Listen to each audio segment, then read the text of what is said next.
Hey guys, thanks for watching. Thanks for listening. This is your host Thomas Syree from On the Hot Podcast. So today, I have some bonus content for you guys. The bonus content we'll be covering today will be in the sport of boxing. So as you guys know, or if you guys don't know, I'm currently on vacation, so this is not the normal setup.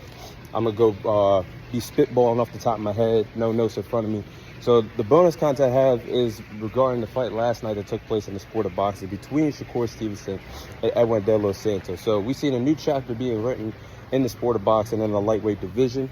Former undisputed champion Devin Haney is now a unified champion in the division after he was stripped of his WBC world title, moving up to 140 pounds to fight Regis Prograis next in the sport of boxing. So the vacant WBC lightweight title was on the line, and the winner would be awarded the fight between Shakur Stevenson and Edwin De Los Santos last night in the sport of boxing.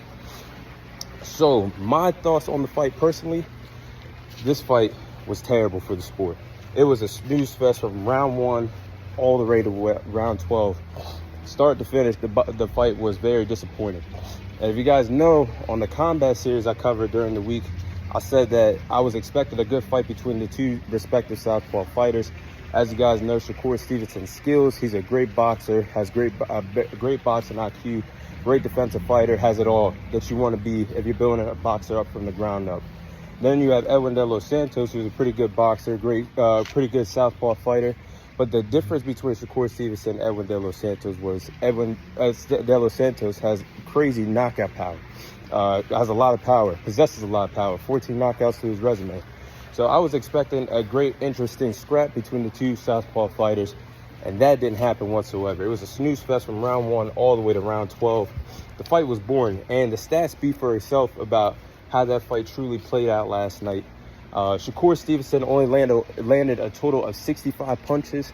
Then you had Edwin De Los Santos only landed a total of 40 punches. Off the top of my head, that's the lowest amount of punches landed in a 12-round championship fight, with Edwin De Los Santos only hitting Shakur Stevenson a total of 40 times. Shakur Stevenson and Edwin De Los Santos definitely let me down last night in the sport of boxing. Obviously, you can see the frustration in the T-Mobile Arena watching from home. You can hear the amount of boos that was presented on the televised fight between the two respective fighters. The fans weren't happy in Las Vegas, Nevada. It was a letdown for the sport of boxing. So my input on this fight and how I truly feel about it was disappointment, bad for the sport of boxing.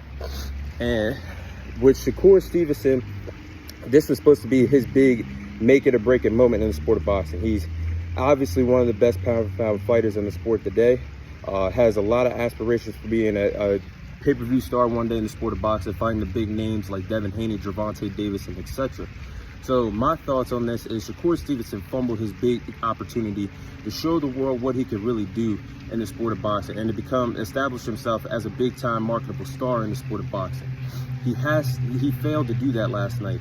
And when you had people in attendance, legends for the sport of boxing like Terrence Crawford, Floyd Mayweather, Andre Ward, all in your locker room moments before the fight, you would think he was going to deliver on his biggest opportunity that presented himself in his young boxing career. He failed to do that. And it was just boring, a really shaky performance. I'm really disappointed in his performance. I really don't know how to really put my finger on it, how I truly feel about the performance, but this was not the Shakur Stevenson that everybody knows in the sport of boxing. I think he failed to present himself as a star that's rising in the sport of boxing. Failed to show that he could become a big-time box office attraction, having a performance of only landing 65 punches against Edwin De Los Santos. That's pretty pitiful. And this is somebody you're supposed to dismantle and dominate to show that you can hang with the top lights of Devin Haney, Gervonta Davis, and etc. in the sport of boxing. They failed to do that on a big-time stage, a big-time platform with the T-Mobile Arena, where several boxing stars and icons and legends have performed in that arena in Las Vegas, Nevada, like Terrence Crawford, Floyd Mayweather, Canelo Alvarez, the list goes on. And you failed to have capitalized on the biggest opportunity that you had in your young boxing career. Now, as you guys know, I'm very high on Shakur Stevenson, but these type of opportunities you got to nail right on the head, put it right to bed. The end of discussion, why you are the boogeyman in boxing, why you are potentially one of the best in the division, in the lightweight division. that last night, I didn't see that. And I think a lot of people are going to be calling out Shakur Stevenson from here on out. He's not going to be the boogeyman after this performance. I'm not sure if he was 100% last night, but there's no excuses in the sport of boxing. The way how Shakur Stevenson marketed himself is he's a bad motherfucker. That's how he markets himself. He said boxers is pussies these days. This is how he marketed himself. And then when you have a bad performance like this, when you're essentially, to a lot of people out there, running around the boxing ring, you're only landing 65 punches in 12 championship rounds, winning the fight very boringly, a snooze fest from round 1 all the way to round 12, people are not going to buy into you. People are not going to believe you're ready to be that pay-per-view star like others in the division are. I don't think Shakur Stevenson is ready just yet. And I think last night proved that on a big-time stage, and a big-time platform, he's not there to develop himself into becoming one of the biggest stars in the sport of boxing just yet. And you guys know that follow the combat series and the podcast, I'm very high on Shakur Stevenson. I like Shakur Stevenson personally a lot. There's what is there not to like about him? He's a great boxer, has great boxing IQ, great defensive fighter, really hard to hit in that boxing ring. But the matter is, all boxers have bad performances. Like, all athletes have bad performances. The quarterbacks aren't always going to play well in sport football. Basketball players ain't always going to hit their shots. Baseball players always ain't going to get on base every game.